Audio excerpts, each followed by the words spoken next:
Eu queria que você abrisse a sua Bíblia no Salmos 90. O Salmos 90, ele é o salmo que quem escreveu ele foi Moisés.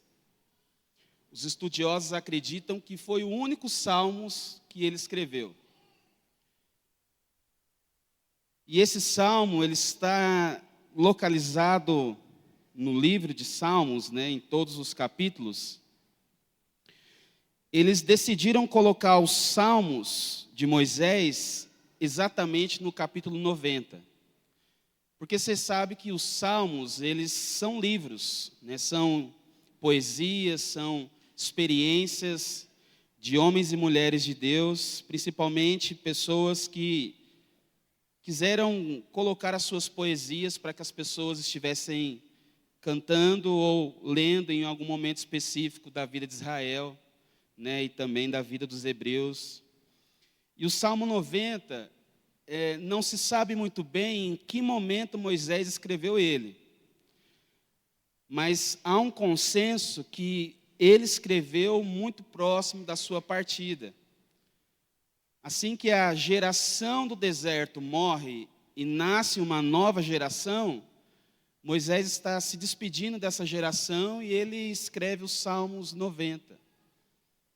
E é interessante nós enxergarmos a história dos livros da Bíblia para a gente conseguir conceituar um pouco do que eles queriam dizer e deixar registrado. Eu queria que você lesse junto comigo esse salmo, para a gente entender um pouco do que Moisés estava querendo dizer para o povo que estava no deserto. E ele escreve o seguinte: O Senhor é o nosso refúgio para sempre, de geração em geração. Antes de formar os montes e de criar a terra e o mundo, de eternidade a eternidade, o Senhor é Deus. Com uma simples palavra, o homem se transforma em pó. Basta dizer: voltem ao pó, de onde vocês vieram, seres humanos. Para o Senhor, 1000 anos são como o dia de ontem, que já se foi, e como uma noite de sono. O Senhor nos leva pelo rio da vida tão depressa quanto o sono, como a erva que nasce pela madrugada, germina e brota pela manhã, mas à tarde murcha e seca. A sua ira é capaz de nos consumir, e o seu furor nos deixa confusos e desorientados. Nossas desobediências aparecem todas diante dos seus olhos. Com a luz da sua presença, o Senhor revela os nossos pecados secretos. Todos os dias de nossa vida se acabam por causa do seu furor, e os anos se vão rápido, e tristes como um suspiro. O limite de nossa vida chega aos 70 anos, e só alguns, os mais fortes, conseguem chegar aos 80. Entretanto, são anos difíceis e sofridos, pois a vida passa depressa e nós desaparecemos. Quem conhece o poder da sua ira? Se soubéssemos, nós respeitaríamos e lhe obedeceríamos como o Senhor merece. Ensina-nos a contar os nossos dias e usar bem o nosso pouco tempo, para que o nosso coração alcance a sua sabedoria.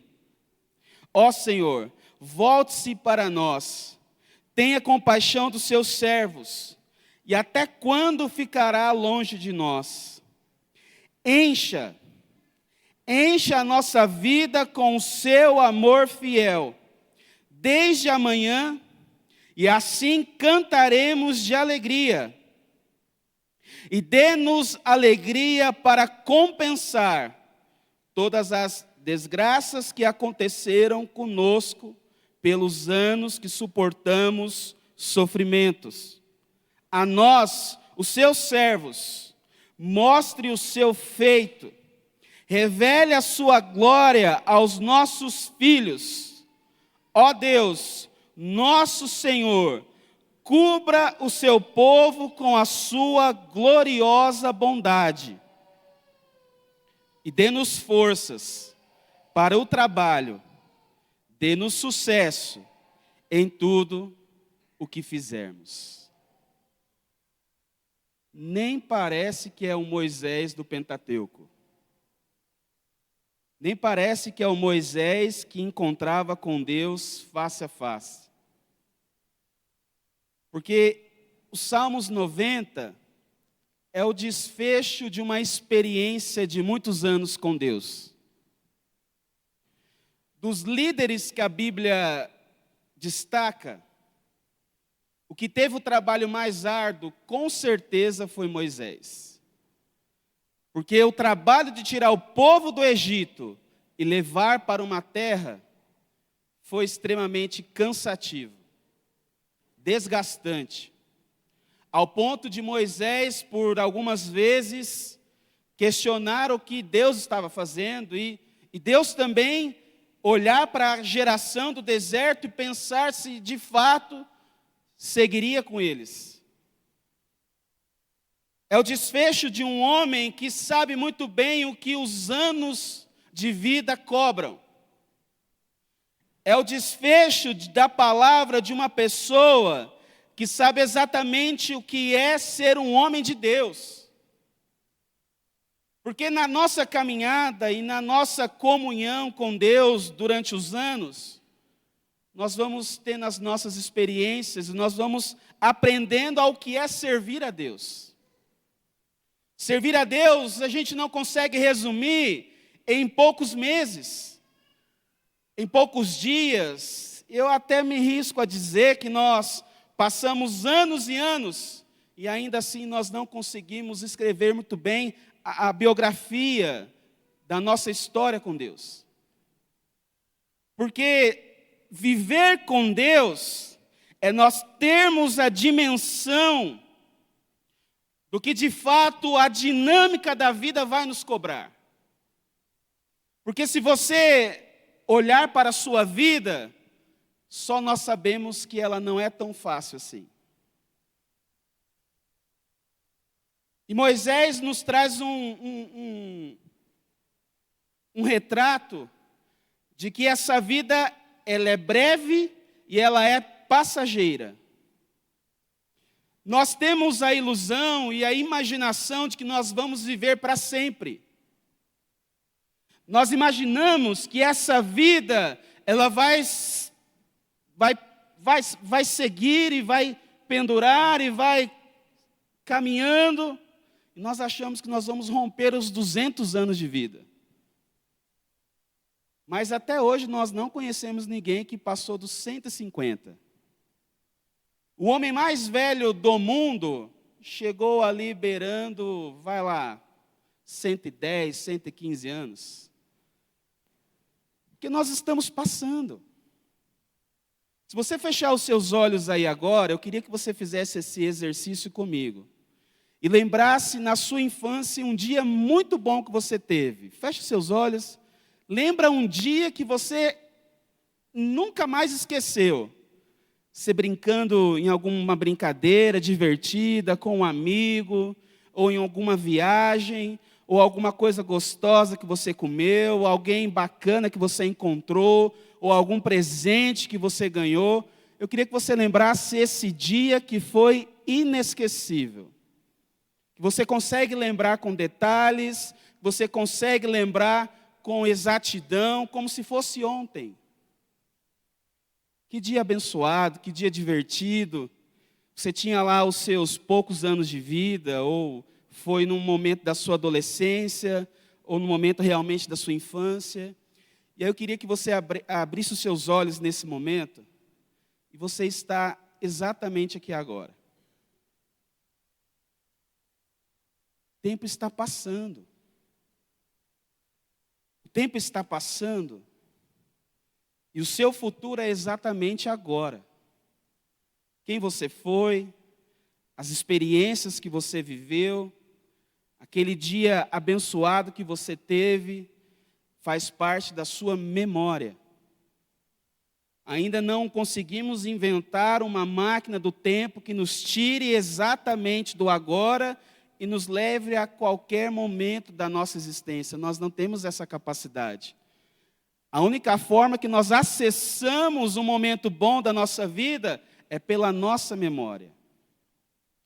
E nessa história que você está escrevendo, e nesses capítulos que você está registrando da sua vida, nas entrelinhas da sua história, está exatamente a graça de Deus. É ela que te acompanha. É ela que está junto com você. Porque se nós olharmos para esse texto, o versículo 2 diz assim, olha, antes de formar os montes e de criar a terra e o mundo, de eternidade a eternidade o Senhor é Deus. Se tem alguém de fato que tem uma comunhão muito profunda com você, é Deus. E o salmista chega a dizer que desde o ventre da nossa mãe ele já se envolvia conosco, ele já nos conhecia. Eu penso, como um bom filósofo, imagino que não existe solidão. E de fato não existe mesmo. É um engano nós acharmos que nós estamos sozinhos. Porque aonde você estiver, Deus estará presente com você. Aonde você for, o Senhor estará te acompanhando. Você pode estar sozinho em relação próxima dos seres humanos, mas diante de Deus nós nunca estamos sozinhos. Não existe solidão aonde Deus existe. Não existe solidão, não importa algum lugar nesse universo, o mais distante possível de nós, Deus está lá. Você nunca está sozinho. De eternidade a eternidade existe um Deus que nos acompanha. De eternidade a eternidade existe um Deus que antes de você nascer, ele já existia. E a gente tem uma mania de achar que temos respostas para todas as coisas, já viu? Nós temos essa mania de responder a tudo, de saber de tudo, ou de ter essa falsa segurança de que nós estamos controlando todas as coisas. Mas eu quero dizer para você que nós não temos as respostas. E não há na nossa capacidade de estrutura intelectual, emocional, nós não temos condições de saber todas as respostas. Nós não somos Deus. Isso é um atributo da onisciência, ela é própria de Deus. Nós somos seres humanos tentando existir e viver nessa terra. E aí eu gosto quando Paulo escreve o seguinte em Romanos, capítulo 11, do versículo 33, ele diz assim, olha, ó profundidade das riquezas, da sabedoria e do conhecimento de Deus, quão insondáveis são os seus juízos, e inescrutáveis os seus caminhos. Quem conheceu a mente do Senhor? Ou quem foi o seu conselheiro? Quem primeiro lhe deu para que ele o recompense? Pois dele, por ele, para ele são todas as coisas. A ele seja a glória para todos sempre. Amém. Então fica tranquilo. Para de querer resolver os problemas que você não tem resposta. Para de querer achar a soma exata do seu problema, porque nós não vamos conseguir achar. nessa construção de seres humanos que nós somos, nós vamos errar, gente. Nós vamos cair, levantar para aprender a andar. Nós não estamos em uma situação onde nós temos condição de dizer, agora eu sei todas as coisas, pronto, não erro mais. Agora eu vou conseguir ajustar as coisas para dar sucesso, para dar resultado. Isso vai te adoecer. Porque a vida, nessa dinâmica, assim como disse a Crícia, você coloca o óleo no carro todo mês certinho. E de repente o motor funde. Você está trabalhando ali no seu serviço, batendo as suas metas, alcançando os seus resultados, mas a estratégia da empresa, a redução de custo, e de repente você está na rua. Assim como um professor meu na faculdade de teologia, a gente ficou muito abalado. Ele era um maratonista. Pessoa que se alimentava bem, participava de algumas maratonas, desde a sua juventude já era atleta, e de repente teve um mal súbito. Gente, como pode um homem que é atleta, um homem que faz esporte, um homem que procura uma vida saudável, que não come gordura, que não come aquilo, e de repente morreu do coração? É porque não se explica as coisas. Nós não somos uma enciclopédia ambulante ao ponto de ter todas as respostas. Quando nós não tivermos as respostas, nós venhamos a olhar para um Deus que de eternidade a eternidade sabe exatamente quem nós somos. E aí, eu escutei uma pessoa muito sábia. Ele disse o seguinte, ele disse assim, que tudo que nós vamos fazer na vida gira em torno de duas porcentagens. 10% daquilo que nós vamos fazer na vida é inspiração. É o que você almeja, você inspira, você imagina. E 90% do que nós fazemos também é transpiração. É ação. É arregaçar as mangas. É acordar cedo. É ir nessa construção do hoje pensando no nosso futuro. É a gente ir atrás do nosso arroz com feijão todos os dias. É a gente construir as coisas que humanamente nos são possíveis. E aí a nossa vida, ela começa a se resumir nessa ação de transpiração, nessa ação de força. A nossa vida se resume em esforço e vontade. Todos nós acordamos 5:30 da manhã, 6 horas, 7 horas, 8 horas, em plena segunda-feira, procurando o que a nossa inspiração imagina de nós. E aí eu gosto muito de um texto que está aqui mesmo, o versículo 3, que diz assim: com uma simples palavra sua, o homem se transforma em pó. Basta dizer: voltem ao pó, de onde vocês vieram. Eu falo, gente, por que Moisés escreveu isso? Por que a vida está nas mãos de Deus e não está naquilo que eu transpiro, naquilo que eu busco, naquilo que eu corro? Moisés está querendo dizer para nós que a nossa estrutura, tudo que nós buscamos, tudo aquilo que nós transpiramos para construir, nós não podemos esquecer de que nós somos pó.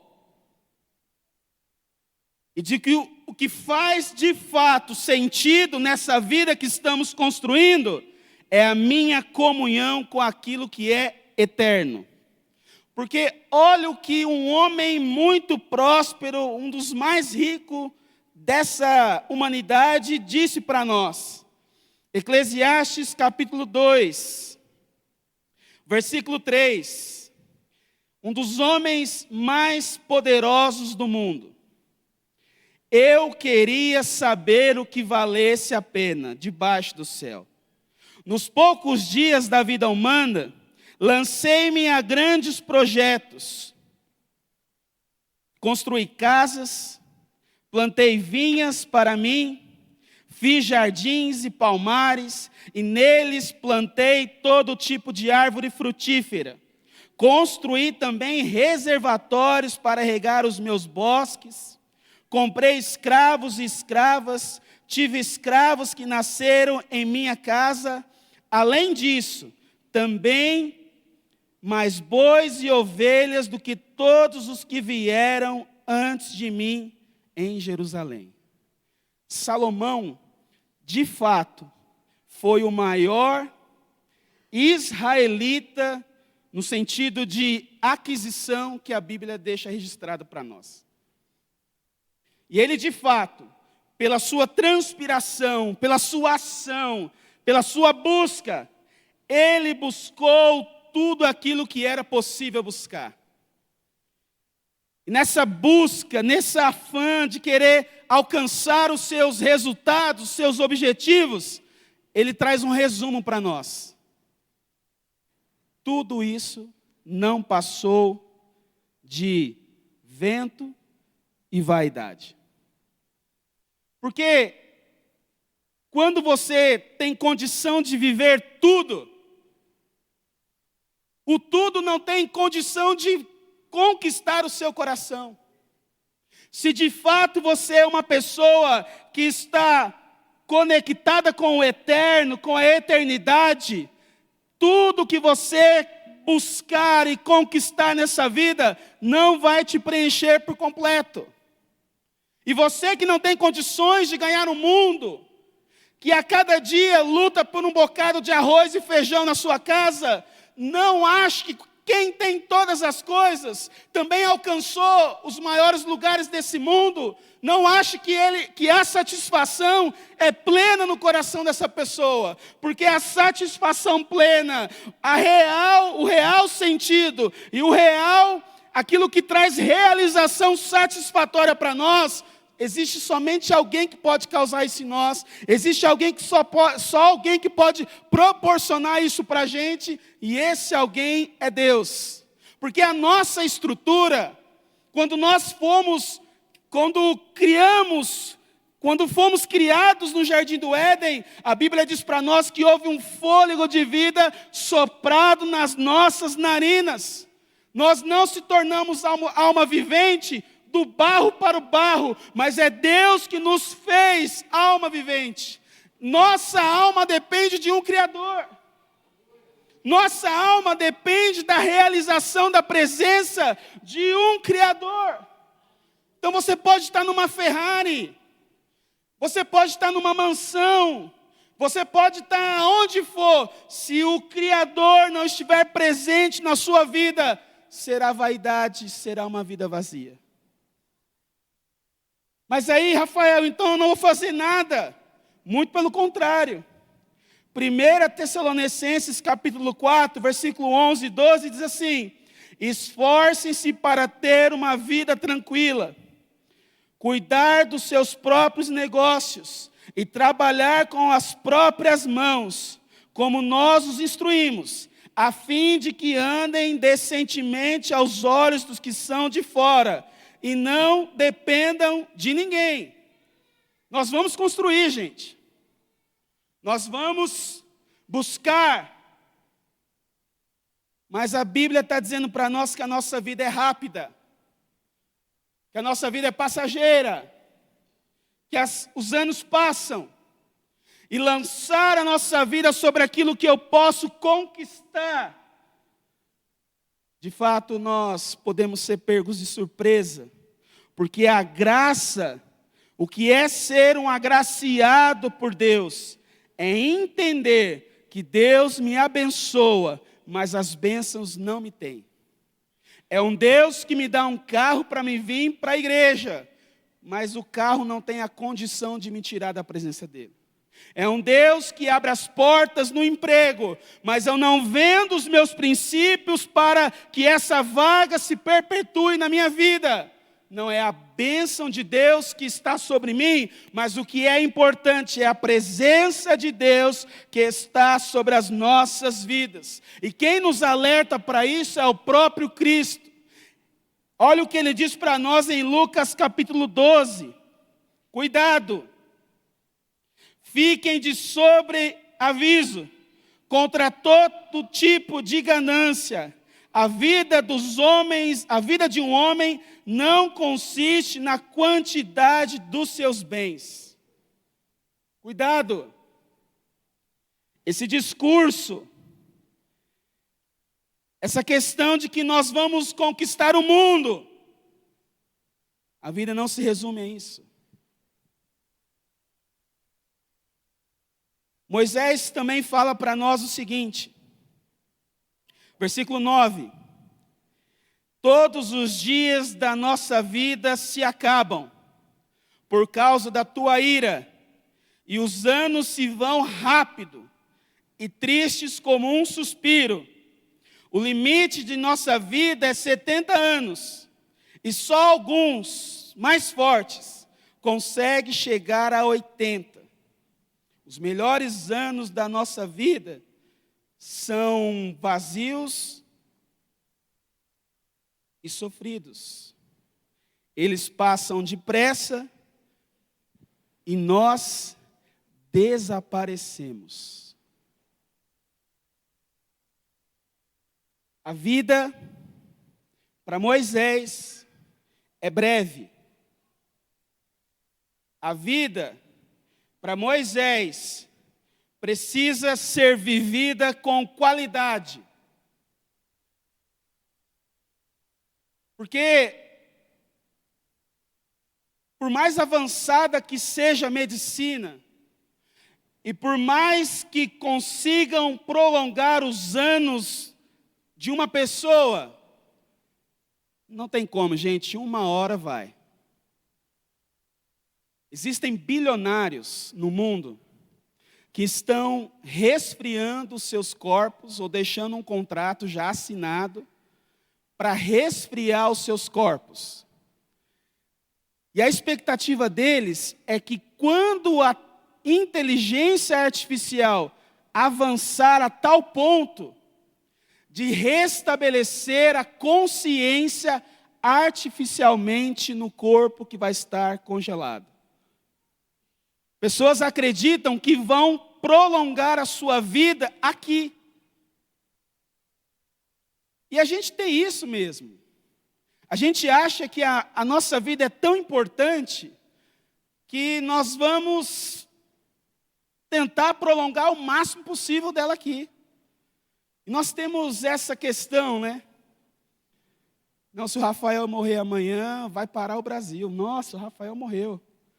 Não, ninguém vai trabalhar, vamos, não, o Rafael morreu, vamos ter que fazer o velório dele, Eu penso isso, que o meu velório vai ter um cortejo muito grande, né? Eu penso que as pessoas, meu Deus, como faz falta. Gente, eu morri na segunda, domingo tem culto aqui. Eu morri na segunda, terça-feira alguém vai acordar cedo para ir trabalhar. Você partiu para o Senhor na quarta-feira à noite tem a Copa Libertadores da América. Porque a vida ela é dinâmica. A vida não gira em torno de você. A vida ela não é um ponto de ônibus te esperando constantemente.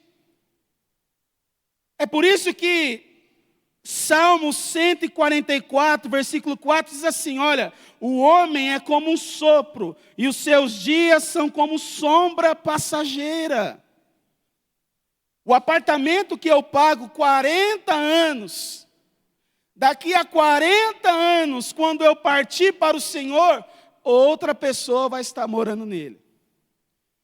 O carro que eu dirijo hoje, se ele não for para o ferro velho, vai ter uma pessoa, estacionando, dirigindo ele.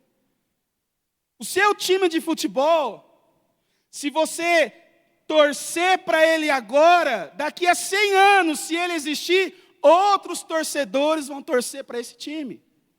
Porque a vida não gira em torno da gente. A vida não para por causa de você.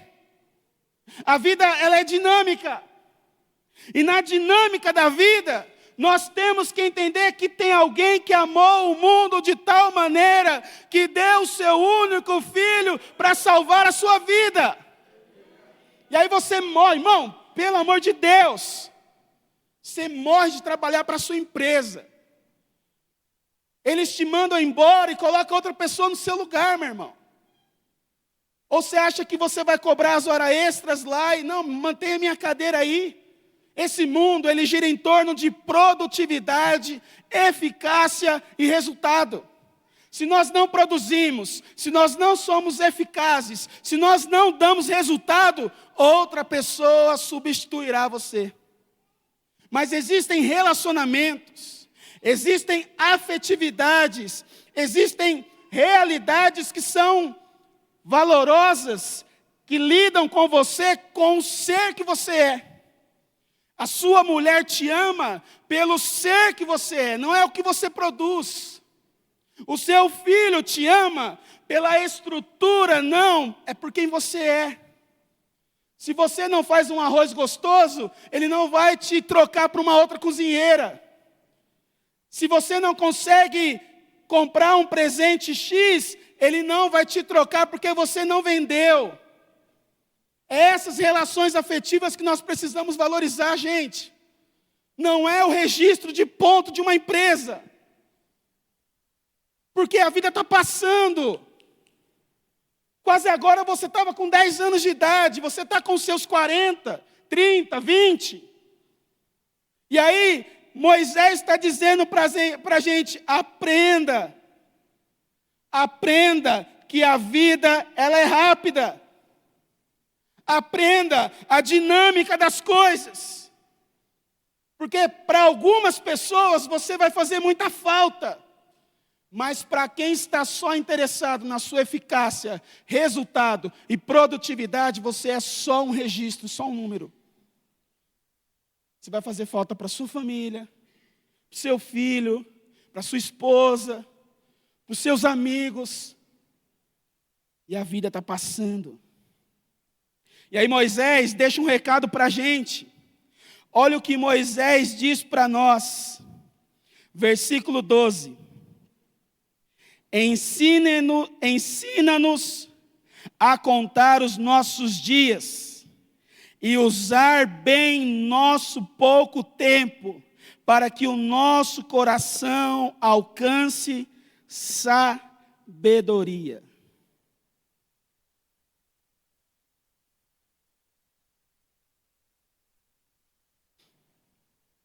Primeiro, um dia de cada vez.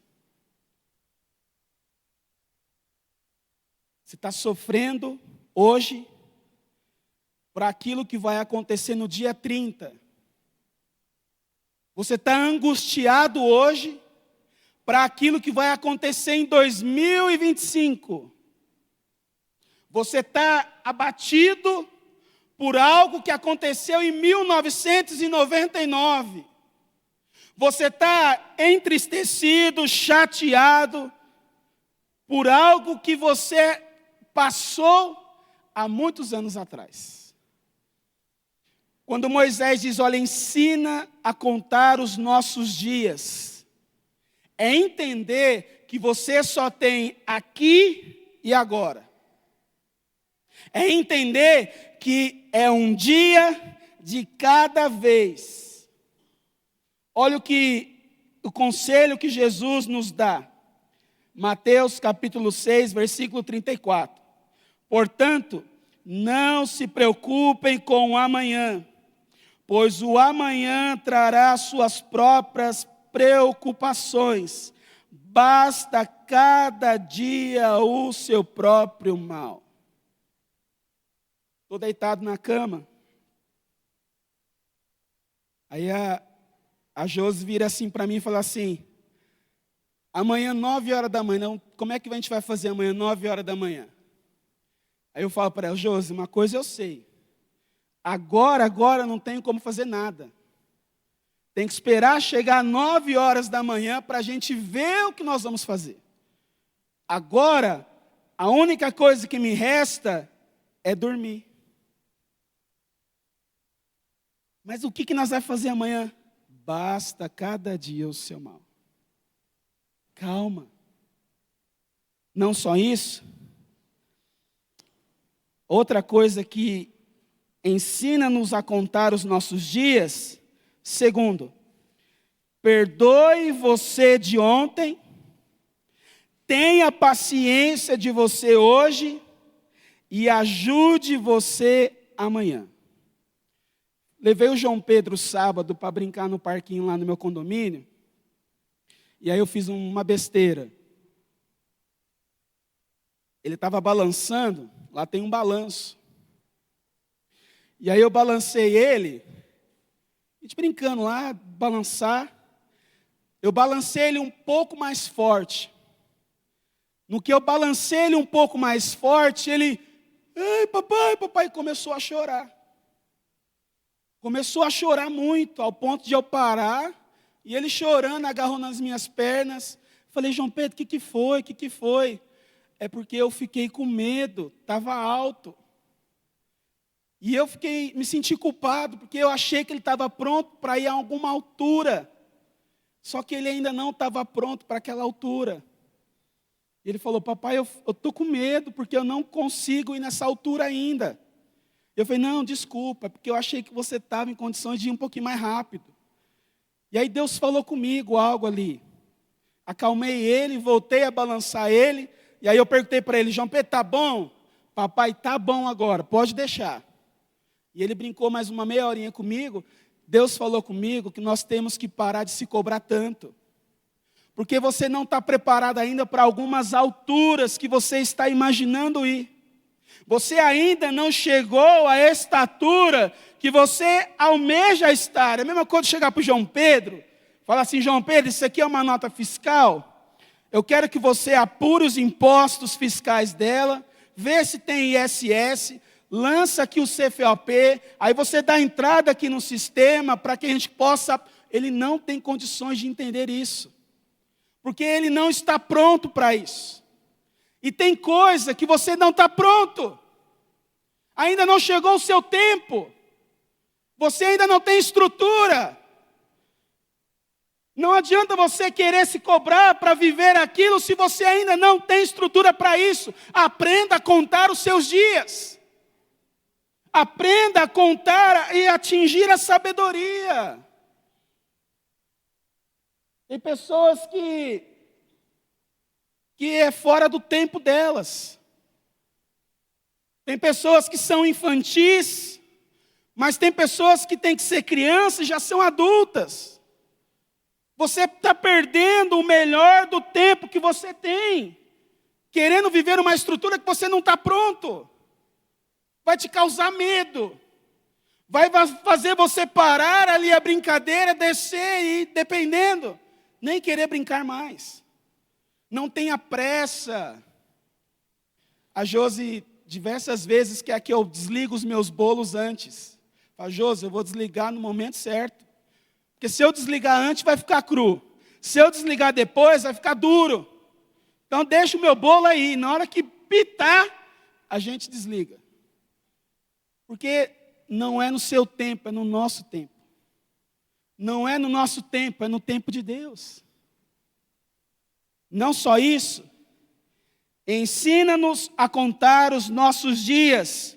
Aí eu vou lá para Provérbios capítulo 3, versículo 5. Confie no Senhor de todo o seu coração e não se apoie em seu próprio entendimento. Reconheça o Senhor em todos os seus caminhos e Ele endireitará as suas veredas. Não seja sábio aos seus próprios olhos. Tema ao Senhor e evite o mal. Isso dará a você saúde ao corpo e vigor aos ossos.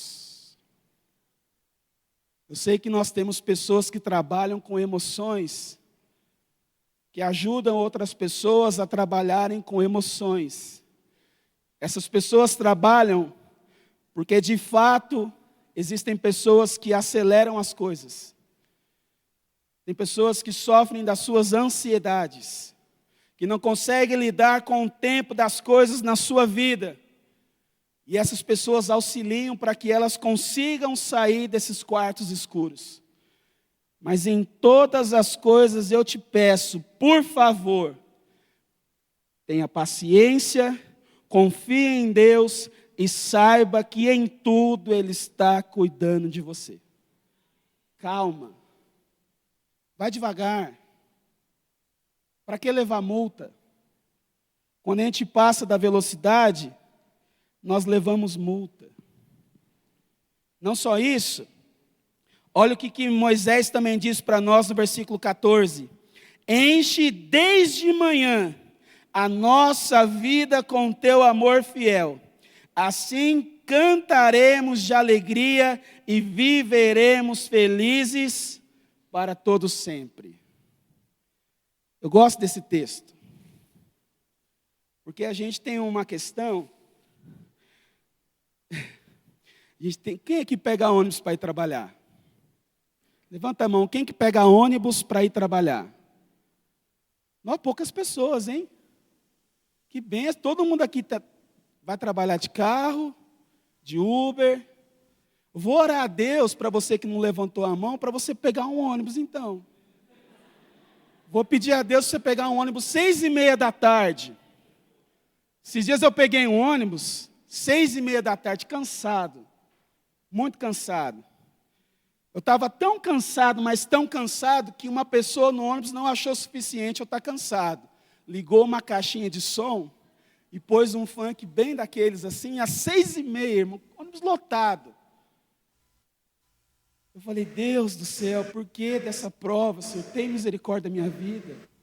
Porque a gente tem que olhar para isso que Moisés está dizendo, porque todas as vezes que Moisés lidava com o povo no deserto, essa oração eu tenho certeza que ele fazia. Enche os nossos corações todas as manhãs com teu amor fiel. Assim cantaremos de alegria e viveremos felizes para todos sempre. Senhor, de manhã cedo enche o meu coração do teu amor. Enche a minha vida do teu amor. Porque deixa eu te contar um segredo. Não é porque você está indo na via da João Naves que a João Naves vai deixar de ser João Naves porque você está lá.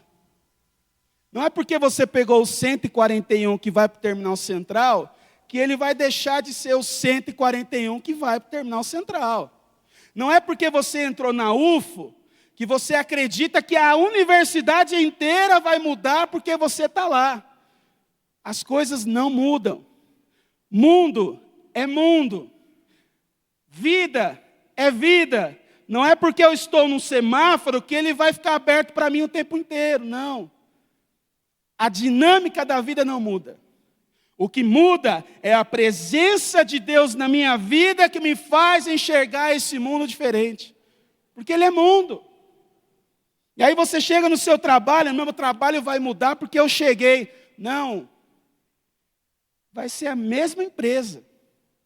Quem muda e as coisas que de fato nossos olhos vão enxergar diferente é a presença de Deus na nossa vida e através da nossa vida. É você que vai ser uma bênção. É você que vai levar uma bênção. É você que vai transmitir a bênção de Deus. Porque o mundo sempre vai ser mundo. Então Deus, nos encha com o seu amor fiel. Para que a gente cante de alegria. Porque de fato, quem conta os dias e vive com sabedoria sabe. 141 não vai existir para sempre. Graças a Deus. Amém. A João Naves de Ávila não vai existir para sempre. Sabe aquele dia que você vai no UAI e está lotado? Está lotado o UAI. Aí chega uma pessoa e diz assim, olha, o médico vai atrasar um pouco. Tudo bem. Passa 4 horas, o médico vai atrasar mais um pouquinho ainda. Isso não vai existir mais. As lamúrias, as nossas dificuldades, elas têm prazo de validade. Mas a Bíblia diz para nós uma esperança em Romanos 8:18. Considero que os nossos sofrimentos atuais não podem ser comparados com a glória que em nós será revelada. Não, irmãos, essa vida não se resume só a isso. Não, essa vida não se resume só a isso. Um recado muito importante. João 6:27.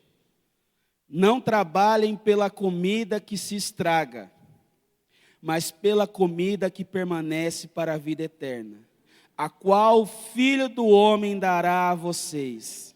E esta é a promessa que Ele nos fez, a vida eterna. E a vida eterna é esta, que te conheçam o único Deus verdadeiro e a Jesus Cristo a quem enviastes. João 17:3. Eu sou a ressurreição e a vida. E aquele que crê em mim, ainda que morra, viverá.